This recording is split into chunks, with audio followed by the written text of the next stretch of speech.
everyone, happy day 211.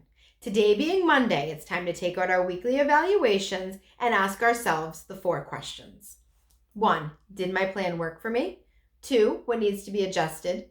3, how do I feel? And 4, what is a positive from the week?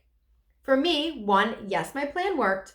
I had to be a little flexible last Thursday because of my dentist appointment, but other than that, the plan worked. 2, this week my boys are home from school for their April vacation, so my plan will have to be adjusted a lot and I will have to be extra flexible. 3, I feel great. And 4, a positive from last week would have to be being back to my plan. Lent was great and I learned a lot about myself, but I like my schedule the way it is. It feels good to be back on track. I would encourage all of you out there to take a look at last week and ask yourselves the 4 questions. Today was one of those days I had to be flexible. This morning, Billy had an orthodontist appointment, so I wasn't able to make it to church. When we got back from his appointment, I found a semi-quiet spot on the couch next to my snoring Frenchie Henry, did the daily readings, and listened to a couple of my favorite daily meditations. By that point of the day, everything had gone pretty smoothly until I took out my computer, opened up Google Docs, and tried to do some writing. For some reason, it wouldn't let me open it up. I had a semi-meltdown, called my husband with my problem, and wanted him to fix it over the phone immediately. Anyone that knows me well knows that the thing I find most challenging in my life is the computer. The computer is not just a struggle of mine, it's my nemesis. When something doesn't go right with it, as it often does, I become like a child having a temper tantrum. Over the years, I have gotten better at controlling myself.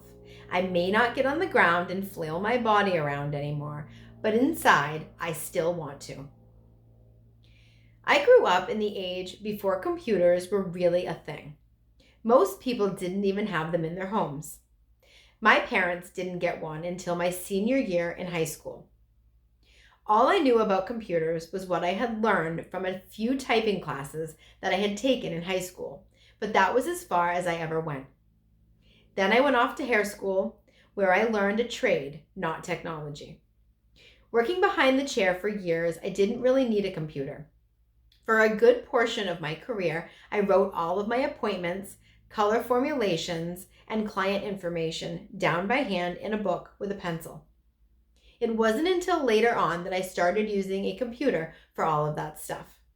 But for the most part, I had managed to go a lot of my life never really having a use for or interest in a computer. When I got the idea to start this journey, I knew that it wasn't just about me. It was about me sharing my experience with others. But how was I going to do that? Even though I hated the idea of it, I knew that there was no better way to get to others than through social media. I had spent 40 years of my life getting by just fine with one email address and was proud of the fact that I had never been on Facebook, Instagram, YouTube, or any other platforms. Now I was going to have to step way out of my comfort zone, join the crazy world of social media, and become a YouTuber. But I did it because I knew what God was asking of me.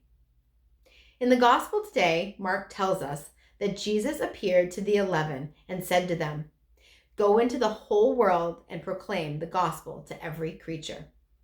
And that is what they did. The message is no different today. God tells each and every one of us to do the same thing. The difference is in how we go out into the world. I bet the disciples would have done anything to have gotten on their computers, posted pictures of Jesus, made videos proclaiming the gospel with a push of a button. But instead, they went forth and preached everywhere, while the Lord worked with them and confirmed the word through accompanying signs. I think I'll stick to social media. I hope all of you out there have a blessed day 211. Please know that I am praying for you always, and I will see you tomorrow.